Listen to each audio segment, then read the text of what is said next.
Hi dears, welcome back. ഇന്ന് French macarons ആണ് തയ്യാറാക്കുന്നത്. പലർക്കും പല പ്രാവശ്യവും ചെയ്തിട്ട് ഫ്ലോപ്പ് ആയി പോകുന്ന ഒരു ഐറ്റമാണ് ഫ്രഞ്ച് മാക്രോൺസ്. അപ്പോൾ ഇനി അങ്ങനെ ഫ്ലോപ്പ് ആയി ഒന്നും പോകത്തില്ല. നല്ല പെർഫെക്റ്റ് ആയിട്ട് എങ്ങനെയാണ് ഫ്രഞ്ച് മാക്രോൺസ് തയ്യാറാക്കുന്നത് നോക്കാം.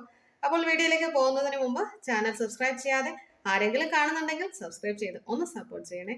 അപ്പോൾ ഫ്രഞ്ച് മാക്രോൺസ് എങ്ങനെയാണ് നല്ല പെർഫെക്റ്റ് ആയിട്ട് ചെയ്തെടുക്കുക എന്ന് നോക്കാം. അതിനുവേണ്ട ഇൻഗ്രീഡിയൻസ് എന്തൊക്കെയാണെന്ന് നോക്കാം.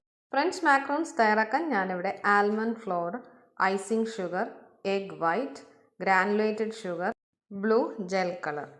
ആദ്യം ആൽമണ്ട് ഫ്ലോറും ഐസിങ് ഷുഗറും മിക്സിയുടെ ഒരു ജാറിലിട്ട് ഒന്ന് മിക്സ് ചെയ്തെടുക്കണം.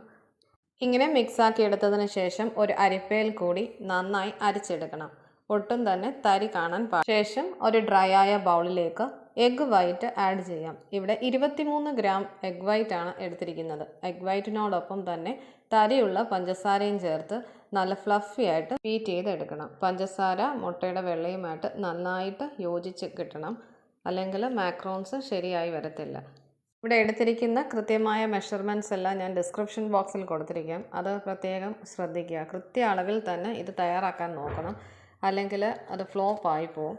മുട്ടയും പഞ്ചസാരയും നന്നായി യോജിച്ചെടുത്തതിന് ശേഷം ഇതിലേക്ക് ബ്ലൂ ജെൽ കളർ ആഡ് ചെയ്യാം. ഇഷ്ടമുള്ള ഏത് കളർ വേണമെങ്കിലും ആഡ് ചെയ്യാതെ കൊടുക്കാവുന്നതാണ്. ഞാനിവിടെ ഒരു ചെറിയ ഡ്രോപ്പ് ബ്ലൂ ജെൽ കളറാണ് ആഡ് ചെയ്യുന്നത്. ശേഷം ഇതിലേക്ക് അരിച്ചു മാറ്റി വെച്ച ഡ്രൈ ഇൻഗ്രീഡിയൻസ് ആയ ആൽമണ്ട് ഫ്ലോറും ഐസിങ് ഷുഗറും ചേർത്ത് നന്നായി ഫോൾഡ് ചെയ്തെടുക്കാം. 3 തവണയായിട്ട് ചേർത്ത് ഫോൾഡ് ചെയ്തെടുക്കാം. എല്ലാം മിക്സ് ആക്കി എടുത്തതിന് ശേഷം ഇനി ഇത് പൈപ്പിംഗ് ബാഗിലേക്ക് ട്രാൻസ്ഫർ ചെയ്യാം. ഇതുപോലത്തെ ഒരു സിലിക്കോൺ മാറ്റിലാണ് മാക്രോൺസ് തയ്യാറാക്കി എടുക്കുന്നത്. ഫില്ലാക്കി കൊടുക്കുമ്പോൾ ഒത്തിരി ഓവറായിട്ട് ഫില്ലാക്കി കൊടുക്കരുത്. നമ്മൾ ഇത് ലീക്കായി പോകാത്ത രീതിയിൽ വേണം ചെയ്തെടുക്കാൻ. ഇങ്ങനെ എല്ലാം പൈപ്പ് ചെയ്തെടുത്തതിന് ശേഷം 1 മണിക്കൂർ റെസ്റ്റ് ചെയ്യാൻ മാറ്റി വെക്കണം. കാരണം ഇതിൻ്റെ മേളുവശം നല്ല ഡ്രൈ ആകണം. ഈ ഷെല്ലെല്ലാം ഡ്രൈ ആയതിനു ശേഷം മാത്രമേ ബേക്ക് ചെയ്യാൻ പാടുള്ളൂ. 1 മണിക്കൂറൊക്കെ കഴിയുമ്പോൾ നമുക്കൊന്ന് തൊട്ട് നോക്കുമ്പോൾ നമ്മുടെ കയ്യിൽ ഇത് ഒട്ടിപ്പിടിക്കരുത്. അതാണ് അതിൻ്റെ കറക്റ്റ് കൺസിസ്റ്റൻസി. ശേഷം 165 ഡിഗ്രിയിൽ 15 മിനിറ്റ്സ് ബേക്ക് ചെയ്തെടുക്കുക. ഒരു പെർഫെക്റ്റ് മാക്രോൺ തയ്യാറാക്കി എടുക്കണമെങ്കിൽ ഇതുപോലെ റെസ്റ്റിംഗ് മെത്തേഡിൽ തന്നെ ചെയ്തെടുക്കണം. അങ്ങനെ 15 മിനിറ്റിന് ശേഷം നമ്മുടെ മാക്രോൺസ് എല്ലാം നല്ല പെർഫെക്റ്റ് ആയിട്ട് ബേക്കായി വന്നിട്ടുണ്ട്. ഇനി ഇത് തണുത്തതിന് ശേഷം റിമൂവ് ചെയ്ത് നല്ല ഈസി ആയിട്ട് നമുക്കിത് മാറ്റിൽ നിന്ന് റിമൂവ് ചെയ്തെടുക്കാൻ സാധിക്കും. മാക്രോൺസിന് ഫില്ലിംഗ് ആയിട്ട് ഞാനിവിടെ ക്രീം ഫില്ലിംഗ് ആണ് കൊടുക്കുന്നത്. വിപ്പിംഗ് ക്രീമിൽ ഫില്ല് ചെയ്താണ് കൊടുക്കുന്നത്. ബട്ടർ ക്രീം, ചോക്ലേറ്റ് ഗനാഷും വെച്ച് ഫില്ല് ചെയ്യാറുണ്ട്.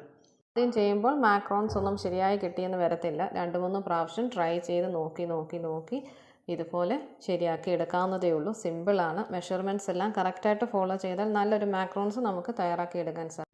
ഇങ്ങനെ ഒരു മാക്രോൺ ഷെല്ലെടുത്ത് അതിൻ്റെ അകത്ത് ക്രീം ഫില്ല് ചെയ്ത് അടുത്ത മാക്രോൺ ഷെല്ലെടുത്ത് അതിൻ്റെ മുകളിലായിട്ട് വെച്ച് ക്ലോസ് ചെയ്തെടുക്കാം.